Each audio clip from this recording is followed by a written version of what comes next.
नमस्कार दोस्तों, तो फिर से स्वागत है आपका ई गिटार इंस्टीट्यूट में। आज का पूरा वीडियो बेस्ड है हार्मोनिक माइनर पे। ये कंप्लीट चैप्टर होगा हार्मोनिक माइनर पे, जिसमें हम सीखेंगे हार्मोनिक माइनर क्रिएट कैसे करते हैं, प्ले कैसे करते हैं, कॉर्ड फैमिली क्या होती है, कॉर्ड प्रोग्रेशन क्या यूज़ करनी चाहिए, और बीच में मैं आपको एक सोलो भी क्रिएट करके दिखाऊंगा। और लास्ट में मैं आपको टिप्स दूंगा कि आप खुद का सोलो किस तरह से क्रिएट कर सकते हो, और मैं अपना सोलो के बारे में बताऊँगा, मेरा क्या अप्रोच था, मैंने उसको किस तरह से डिज़ाइन किया। तो चलिए इस वीडियो को जल्दी से शुरू करते हैं और सीखते हैं हार्मोनिक माइनर। हार्मोनिक माइनर जैसे नेम से ही पता चल रहा है कि ये माइनर कैटेगरी का स्केल है और इसको हम किसी भी माइनर कॉर्ड प्रोग्रेशन में यूज़ करेंगे, जैसे कि ए माइनर, जी minor, D minor, F minor. कोई भी माइनर कॉर्ड होगी उस पर हम इसका यूज़ करेंगे। मेजर पे यूज़ मत करना, सूट नहीं करेगा। हार्मोनिक माइनर क्रिएट कैसे करते हैं? अगर आपको नेचुरल माइनर कोई भी आता है तो आप उसकी जस्ट 7th डिग्री को शार्प कर दो, दैट्स इट। इतना ही करना होता है किसी भी नेचुरल माइनर के साथ। 7th डिग्री को शार्प किया और हार्मोनिक माइनर मिल जाएगा। For example, A natural minor क्या होता है? A B C D E F G A. Just बोलने में ईजी था इसलिए मैंने ए नेचुरल माइनर को ले लिया। तो 7th डिग्री को मैंने शार्प किया, तो 7th डिग्री कौन सी है? जी। जी को शार्प किया तो क्या मिलेगा? A B C D E F G sharp A, और ये हो गया हमारा हार्मोनिक माइनर। तो चलिए देखते हैं इसको प्ले कैसे किया जाता है। इसके लिए आपको 6 स्ट्रिंग पे प्ले करना है 5 7 8, सेम ऑन 5th स्ट्रिंग 5 7 8, और फिर आपको प्ले करना है 6 7 9, 4th स्ट्रिंग पे 6 7 9। फिर उसके बाद आपको एक फ्रेट पीछे जाएंगे 5 7 9, फिर एक फ्रेट आगे आएंगे 6 9 10, फिर उसके बाद एक फ्रेट आगे आएंगे 7 8 10। That's it.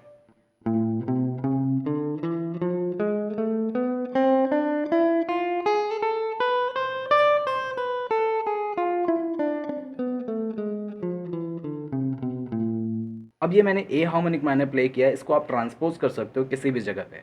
अब एक क्वेश्चन आपके मन में आ रहा होगा कि सिर्फ एक पोजीशन लर्न करने से तो पूरा सोलो क्रिएट नहीं होगा, तो मैं बाकी पूरा फ्रेटबोर्ड कैसे लर्न करूँ? इसकी भी मैं आपको टिप्स दे देता हूँ कि आपको करना क्या है। छोटे छोटे सेक्शंस को आप डिफरेंट डिफरेंट प्लेसेस पे प्ले करने की कोशिश करना। जैसे कि अपर सेक्शन ले लेता हूँ, फर्स्ट ऑक्टेव।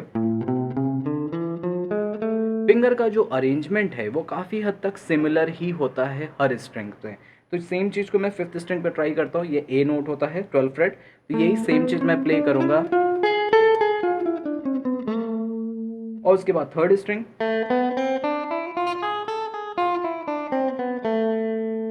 अब 2nd स्ट्रिंग 3rd स्ट्रिंग से एक फ्रेट आगे चलती है, इस वजह से मैंने यहाँ पे एक फ्रेट आगे शिफ्ट किया था, और बाकी रेस्ट एक और आगे तो जाता ही है, तो इसलिए ये प्ले करके हम इस तरह से वापस आ गए। और यही सेम चीज़ आप किसी और अदर पेयर के साथ कर सकते हो, जैसे कि सी से स्टार्ट करो, सेम चीज़ सी, और कहाँ पे प्ले करेंगे? 4th स्ट्रिंग पे। तो इस तरह से आप छोटे छोटे सेक्शंस बनाओ और उसको डिफरेंट डिफरेंट प्लेसेस पे ट्राई करो। इस तरह से आप अपना फ्रेटबोर्ड एक्सप्लोर कर पाओगे आसानी से। तो चलिए बात कर लेते हैं अब कॉर्ड फैमिली की। कॉर्ड फैमिली किस तरह से फाइंड आउट करी जाती है? सिंपल सा फॉर्मूला है 1 3 5, आपको पता हो। क्या करेंगे? सबसे पहले A B C D E F G sharp A, इसको लिख लिया। उसके बाद 3rd डिग्री होती है हमारी सी, सी से स्टार्ट करेंगे सेम नोट्स, एंड उसके बाद 5th डिग्री से स्टार्ट करेंगे जो कि हमारी ई है, तो E F G sharp A B C D. अब इन तीनों को रख करके आप फर्स्ट कॉलम देखो तो आप एनालाइज करोगे कि ए सी ई मिल करके बनता है ए माइनर कॉर्ड, और second B D F sharp होता तो मैं कहता कि ये बी माइनर है, लेकिन यहाँ पे 5th फ्लैट हो गया, इस वजह से मैं कहूँगा कि ये बी डिमिनिश्ड है। और उसके बाद सी ई जी होता तो मेजर होता, लेकिन यहाँ जी शार्प है इसलिए इसको कहते हैं ऑगमेंटेड कॉर्ड।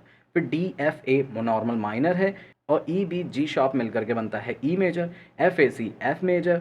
फिर उसके बाद जी शार्प बी और डी शार्प होता तो जी शार्प माइनर कहलाता, लेकिन यहाँ पे भी 5th फ्लैट है, इस वजह से ये हो गई हमारी जी शार्प डिमिनिश्ड।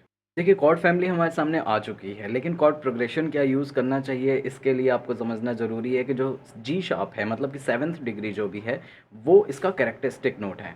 और अगर हमने कॉर्ड प्रोग्रेशन में इसका यूज़ नहीं किया तो नेचुरल माइनर और हार्मोनिक माइनर में कोई डिफरेंस नहीं रह जाएगा।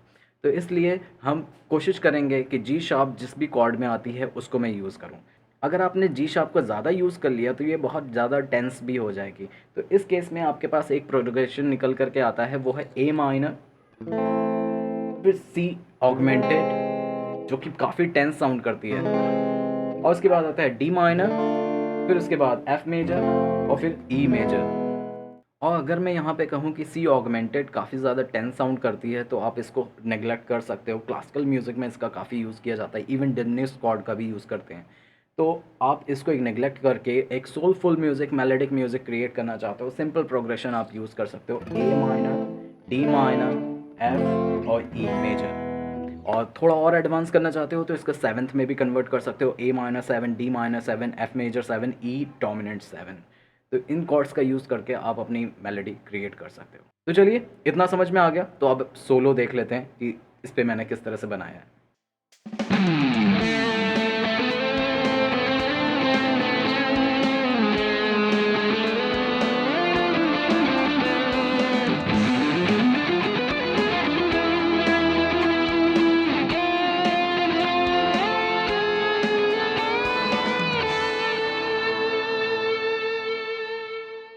अब मैं आपको बताता हूँ कि मेरी अप्रोच क्या थी और साथ ही साथ आपको किस तरह से प्रैक्टिस करनी चाहिए जिससे कि आप भी अपना हार्मोनिक माइनर पे सोलो क्रिएट कर पाओ।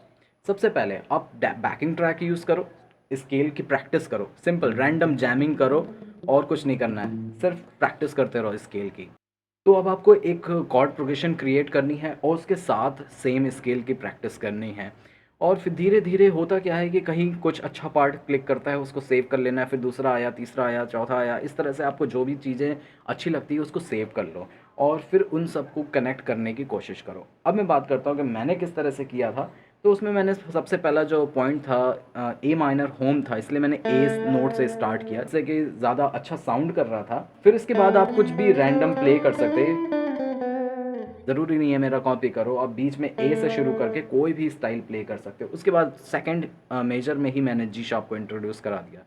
अब यहाँ पे मैं चाहता तो थोड़ा देर और ए माइनर जैसा फ़ील दे सकता था, लेकिन लगता कि मैं किसी नेचुरल माइनर से हार्मोनिक माइनर में स्विच कर रहा हूँ। बट मैं ये दिखाना नहीं चाहता था, इसलिए मैंने सेकंड मेजर में ही जी शार्प को इंट्रोड्यूस कर दिया जिससे कि ये क्लियर हो जाए कि ये तो हार्मोनिक माइनर है।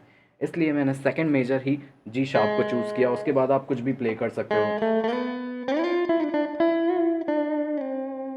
इसके बाद का जो पार्ट है वो काफ़ी इंटरेस्टिंग है क्योंकि मैंने किसी भी डिमिनिश्ड कॉर्ड का यूज़ नहीं किया, लेकिन जो मैंने रनिंग करी थी वो actually G sharp diminished scale था।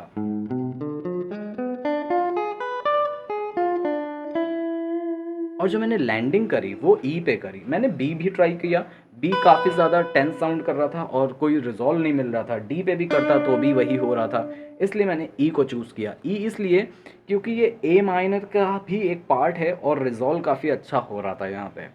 और सेकंड जो कॉर्ड प्रोग्रेशन चल रही थी वो भी ई मेजर थी उसके बैकग्राउंड में, तो इसलिए मैंने ई को रिजॉल्व किया। उसके बाद जो एफ़ मेजर कॉर्ड आई उसमें मैंने एफ़ से शुरू किया। मैंने जब ए एफ़ मेजर कॉर्ड में ए और सी दोनों नोट का यूज़ होता है, मैं अगर दोबारा ए से शुरू करता तो होता क्या कि ऐसा लग रहा था सोलो फिर से क्रिएट हो रहा है।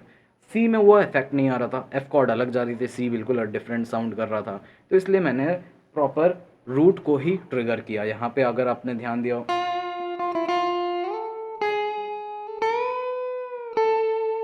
तो ये पूरा एफ़ मैंने प्ले किया एफ़ के लिए। फिर उसके बाद E7 मतलब ई डोमिनेंट 7 आया था, तो वहाँ पे मैंने जी शार्प को ट्रिगर किया। और फिर E7 में बी भी होता है, तो मैंने बी को ए को एक्चुअली मैं बेंड कर दिया जिससे कि बी का नोट आ जाता है। और उसके बाद मैंने ए पे अगेन लास्ट में लैंड करा दिया और मेरा जो मेजर था, जो स्टार्टिंग थी, वो पूरी क्लियर हो गई। तो इस तरह से आप अपना सोलो भी क्रिएट कर सकते हो। ये कुछ टिप्स याद रखना और काफ़ी हेल्प मिलेगी आपको अपना सोलो क्रिएट करने में हार्मोनिक माइनर पे। तो आई होप कि आपको ये वीडियो अच्छा लगा होगा। अगर अच्छा लगा है तो लाइक सब्सक्राइब ज़रूर करिएगा और कमेंट करके बताइए कि आपको ये वीडियो कैसा लगा, क्या क्या चीज़ें रह गई हैं जो आपको डाउट है, जो भी आपके वो भी पूछ लेना, और अगर कुछ मैंने मिस कर दिया हो तो ज़रूर वो भी बताइएगा। चलिए फिर मिलते हैं नेक्स्ट वीडियो में। Bye bye.